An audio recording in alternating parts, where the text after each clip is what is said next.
540 WAUK, Milwaukee's real news and great conversation. And now on your FM dial at 100.3. Here's your Daily News Roundup.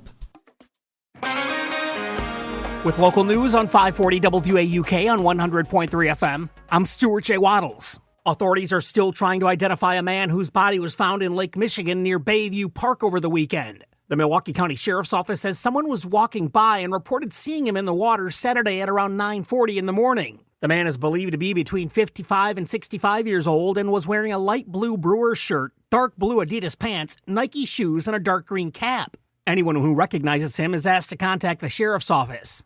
A senior administrator in the Milwaukee County Clerk of Circuit Court's office is facing a felony drug charge. It comes after police searched her North Side home. Prosecutors say Samortria Matthews' basement was used to package, store, and prepare cocaine and fentanyl for sale.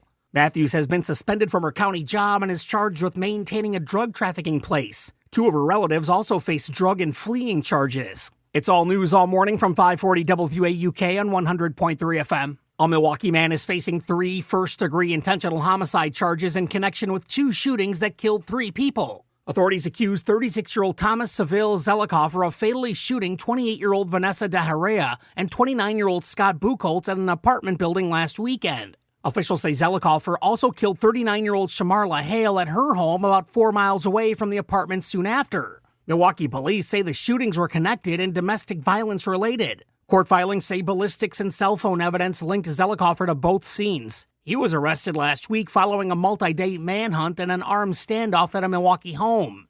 New training is planned in Milwaukee after an error slowed the release of absentee ballot results during the primary. About 28,000 ballots were delayed when workers uploaded the wrong files onto several flash drives. Election officials say the mistake involved audit logs instead of vote totals. The commission says it'll update procedures and make them available to observers at Central Count. And that's the local update. It's all news all morning, 6 to 9 on 540 WAUK on 100.3 FM. News anytime at WAUKradio.com. I'm Stuart J. Waddles. For Civic Media News, I'm Connie Fellman. Hunters can take action today. Bonus antlerless deer permits go on sale today in Wisconsin, with the numbers available depending on local deer populations. Forest Zone hunters get the first chance to buy, while Central Farmland Zone sales start tomorrow. Southern Farmland Zone sales begin Wednesday. All remaining zones open Thursday. The DNR says online buyers may be placed in a virtual waiting line, and people who enter the website will be assigned spots at random. A man in Madison will be spending more than 5 years in federal prison for illegally having a firearm.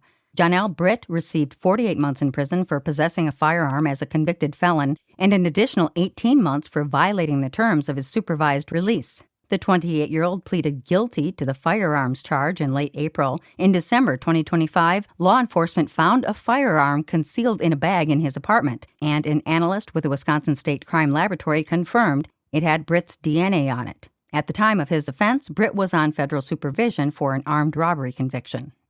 Public school districts across Wisconsin are implementing new cell phone restrictions under state law. Districts are required to limit student cell phone use during instructional time as they prepare for the new school year. State research links excessive smartphone use among children to problems with social skills, critical thinking, and impulse control. A Wisconsin Policy Forum report found schools with cell phone restrictions have seen improved classroom focus, stronger social connections, and lower levels of psychological distress. Districts, including Appleton and Neenah, say restrictions already in place have reduced distractions and improved engagement. The first Topgolf location in Wisconsin is now open in Monona. A ribbon-cutting ceremony was held this week for the popular entertainment venue. The location features a new Topgolf design with upgraded technology, arcade games, and enhanced sports viewing areas. A close primary fight gave way to a unity rally in Madison yesterday, where Francesca Hong joined the man who defeated her, Democratic governor nominee David Crowley. Hong drew strong cheers from the crowd as she appeared alongside Crowley, Governor Evers, and Michigan Governor Gretchen Whitmer. The gathering comes less than a week after Crowley's narrow win over Hong. Now, Democrats are turning their focus to the November race against Republican Congressman Tom Tiffany. Big money is continuing to shape Wisconsin's governor's race, with the state Republican Party reporting more than $10 million in new donations in 1 week. Dick and Liz Uihlein each gave $5 million to the party earlier this week. The Uihleins have also given millions to Republican legislative groups and political action committees. On the Democratic side, the state party reported $123,000 in donations of at least $1,000 since late July. Nearly 300,000 Wisconsin commercial drivers are part of a legal fight over whether the federal government can obtain their personal information. Wisconsin joined more than 20 states in suing the Trump administration after federal agencies sought 5 years of records from a national licensing database. State officials say the request includes sensitive information, such as Social Security numbers, and could put funding for the database at risk. A judge has temporarily stopped the demand while the lawsuit is considered. The federal government says it wants the CDL records to find commercial drivers who may be unsafe, unqualified, or improperly licensed.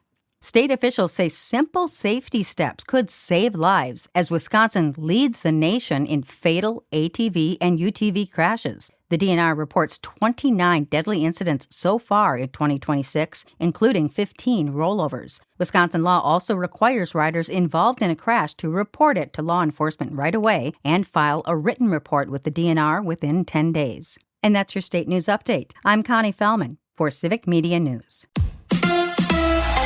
Tucker Kraft is back. Hi, I'm Mike Clemens with sports from training camp in Green Bay, where the Packers' number 85, Tucker Kraft, is back at tight end, taking snaps during 11-on-11. Head coach Matt LaFleur. I think you could be in for a treat today. Kraft back after suffering a torn ACL 9.5 months ago. I asked him if he's on a limited snap count for now.